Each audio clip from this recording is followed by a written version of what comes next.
नमस्कार दोस्तों, मैं डॉक्टर मनीषा दुबे मेरे यूट्यूब चैनल में आप सभी का बहुत बहुत स्वागत करती हूँ। तो चलिए दोस्तों, आज हम बात करेंगे बहुत ही कॉमन समस्या के बारे में जिसे कि अपन एलोपेशिया एरिएटा कहते हैं और बहुत सारे लोग इस समस्या से ग्रसित हैं। तो आज हम जानेंगे कि एलोपेशिया एरिएटा क्यों होता है, इसके क्या क्या लक्षण देखने को मिलते हैं, ये किस कारण से होता है। साथ ही साथ मैं आपको बहुत ही अच्छी होम्योपैथी मेडिसिन बताऊँगी जो कि आपको इस समस्या से निजात दिलाने में आपकी हेल्प करेगी दोस्तों। तो चलिए देरी ना करते हुए आज का वीडियो हम स्टार्ट करते हैं।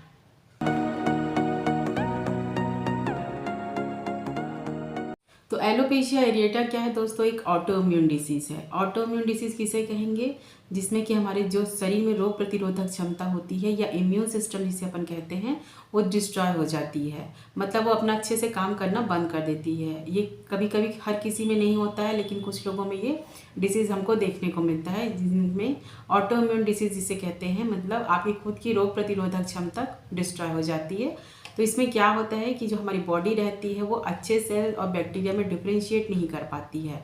मतलब वो समझ ही नहीं पाती है कि कौन सी सेल हमारे लिए हानिकारक है और कौन सी बैक्टीरिया हमारे लिए उपयोगी है कि नहीं है। मतलब जैसे कि बैक्टीरिया हानिकारक होते हैं, बहुत सारे वायरसेस होते हैं जिसको हमारी बॉडी क्या करती है, डिस्ट्रॉय करती है और उसको मार देती है और शरीर से ख़त्म कर देती है। और जो अच्छे सेल्स रहती हैं वो हमारे उपयोगी रहते हैं, तो उनको कुछ भी नहीं हानि पहुँचाती है।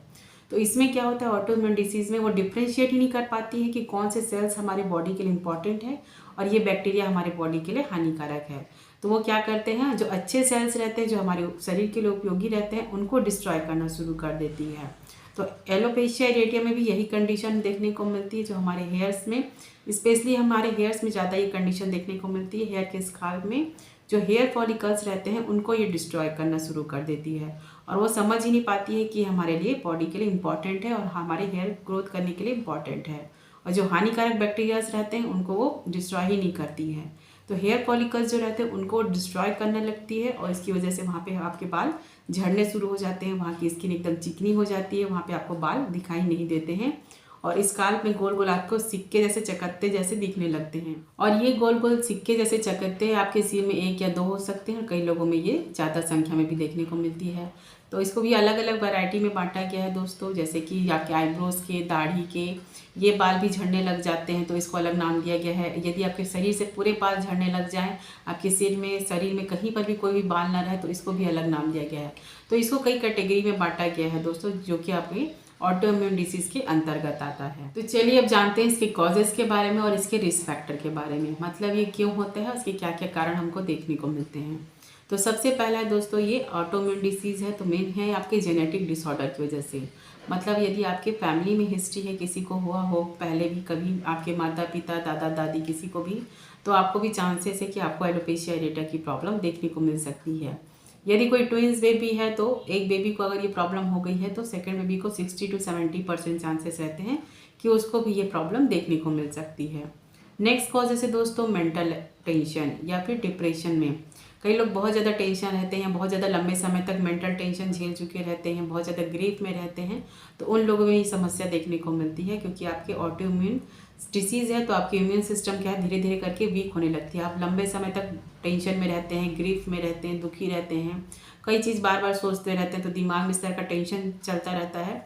तो उन लोगों में ये समस्या ज़्यादा देखने को मिलती है। उनके इम्यून सिस्टम धीरे धीरे करके डिस्ट्रॉय होने लगते हैं और वो सही और गलत के बारे में पहचान नहीं कर पाते हैं और इस तरह से प्रॉब्लम देखने को मिलती है। तो चलिए अब इसके साइन के बारे में बात करते हैं, साइन एंड सिम्टम के बारे में। तो आपको देखने में कैसा दिखेगा, ये आपके मेनली आपके स्काल्प में देखने को मिलेगा, आपके सिर में देखने को मिलेगा, आपकी कई बार ये दाढ़ी के इलाके में देखने को मिलेगा, आईब्रो में देखने को मिलेगा। ठीक है, तो मोस्टली क्या आपके स्काल्प में ज़्यादा देखने को मिलता है। इसमें क्या होता है कि गोल गोल चकत्ते जैसे पड़ जाते हैं। यदि फंगल इन्फेक्शन से डिफ्रेंशिएट करेंगे तो उसमें क्या होता है कि बहुत ज़्यादा ईचिंग होती है, इरप्शंस दिखाई देते हैं, तो आप समझ जाएंगे कि इसको फंगल इन्फेक्शन है, किसी तरह कोई इन्फेक्शन की वजह से हुआ है। लेकिन एलोपेशिया एरिएटा में क्या होता है, ना ही कोई डिस्कलरेशन होता है, ना ही कोई ईचिंग देखने को मिलती है, बस वहाँ की स्किन क्या होती है, चिकनी हो जाती है और आपके बाल झड़ जाते हैं। तो ये आप डिफ्रेंशिएट कर सकते हैं कि यदि किसी को स्काल्प में फंगल इन्फेक्शन हुआ है कि एलोपेशिया एरिएटा की प्रॉब्लम हुई है। इसके नेक्स्ट कॉजेस हैं दोस्तों, यदि आप कोई लंबे समय से कोई मेडिसिन ले रहे हैं, किसी मेडिसिन पे आप लंबे समय तक चले आ रहे हैं, कोई मेडिसिन ले रहे हैं, तो उसके साइड इफेक्ट की वजह से भी ये प्रॉब्लम देखने को मिलती है। कई लोगों में थायराइड की प्रॉब्लम रहती है, कोई मेटाबॉलिक डिसऑर्डर रहता है, तो उन लोगों में भी एलोपेशिया एरिएटा की प्रॉब्लम देखने को मिलती है। नेक्स्ट कॉजेज़ क्या हो सकते हैं, यदि आपके डाइट में प्रॉपर न्यूट्रिशन नहीं है, किसी चीज़ की कमी हो जाती है तो उसकी वजह से ये प्रॉब्लम देखने को मिलती है। कई लोगों में दोस्तों ये एक्यूट डिसीज़ के बाद, जैसे किसी को फीवर हो गया उसके बाद से समस्या देखने को मिलती है। जैसे ही फीवर ख़त्म हो गया उनके एलोपेशिया एरिएटा की प्रॉब्लम स्टार्ट हो जाती है। कई फीमेल्स में डिलीवरी के बाद भी ये सिम्टम देखने को मिले हैं कई बार, है ना, क्योंकि कई महिलाओं में हार्मोनल चेंजेस होते हैं, किसी चीज़ की कमी हो जाती है तो उन महिलाओं में भी एलोपेशिया एरिएटा की प्रॉब्लम देखने को मिलती है। कई लोगों में दोस्तों ये कारण हो सकता है कि एज के अकॉर्डिंग भी ये प्रॉब्लम देखने को मिलती है। जैसे लेटर एज में आप पहुंचते हैं तो कई लोगों में ऑटोइम्यून डिसीज़ हो जाती है, इम्यून सिस्टम वीक होने लगता है तो वो समझ ही नहीं पाता है और उन लोगों में भी ये समस्या देखने को मिलती है। ये तो हो गए दोस्तों इसके साइन एंड सिम्टम। अब चलिए हम जानते हैं कौन कौन सी होम्योपैथी मेडिसिन है जो कि हमारी इस कंडीशन में हमारी हेल्प करेगी। तो सबसे पहली मेडिसिन है दोस्तों थूजा 200 पोटेंसी में।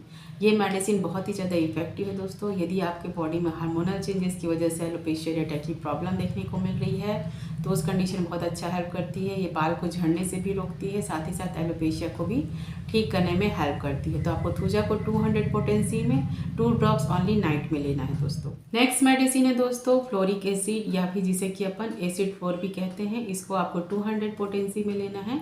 ये मेडिसिन उस कंडीशन बहुत अच्छा वर्क करती है यदि किसी आपको एक्यूट डिसीज़ जैसे कि कोई फीवर हुआ हो तो उसके बाद यदि एलोपेशिया एरिएटा की प्रॉब्लम हो गई हो, जैसे कि मलेरिया हो गया हो, टाइफाइड, डेंगू या वायरल फीवर के बाद आपको एलोपेशिया एरिएटा की प्रॉब्लम देखने को मिल रही है तो उस कंडीशन में मेडिसिन बहुत ही अच्छा वर्क करती है।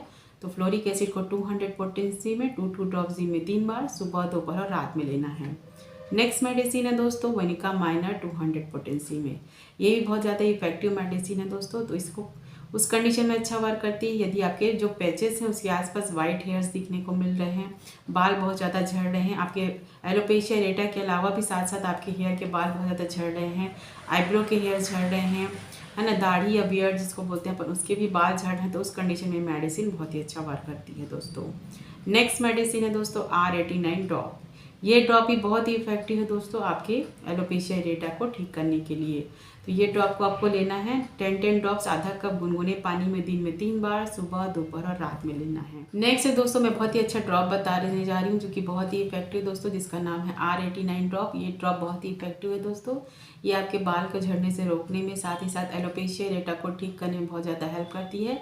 इसका थोड़ा लंबे समय तक उपयोग करिएगा तो धीरे धीरे करके आपके जो बाल उगने शुरू हो जाएंगे, हेयर फॉलिकल्स आने चालू हो जाएंगे और आपको बहुत ही अच्छा रिजल्ट देखने को मिलेगा। नेक्स्ट है दोस्तों जेवोरेंडी मदर टिंचर। इस मदर टिंचर का उपयोग दोस्तों आपको स्काल्प में मसाज के लिए करना है। इस मदर टिंचर को आप चाहें तो डायरेक्टली अपने एलोपेशिया एरिएटा जहाँ पे है आपके पैचेस हैं वहाँ पर आप इसको डायरेक्टली अप्लाई कर सकते हैं। चाहें तो फिर आप ऑयल के साथ भी मिक्स करके लगा सकते हैं, जो ऑयल आप अपने हेयर पे यूज़ करते हैं। तो ये तो हो गई दोस्तों कुछ होम्योपैथी मेडिसिन जो कि आपकी इस कंडीशन में आपको निजात दिलाने में हेल्प करेगी। तो आज का वीडियो यहीं पर एंड करती हूँ। होप करती हूँ आज का टॉपिक आप लोग के लिए इन्फॉर्मेटिव रहा होगा। और ये वीडियो दोस्तों अपने फैमिली एंड फ्रेंड के साथ ज़रूर शेयर कीजिए, जिनको भी ये प्रॉब्लम होगी तो उनको हेल्प मिल पाएगी। तो मिलते हैं नेक्स्ट वीडियो में, तब तक अपना ख्याल रखिए। Take care, thank you.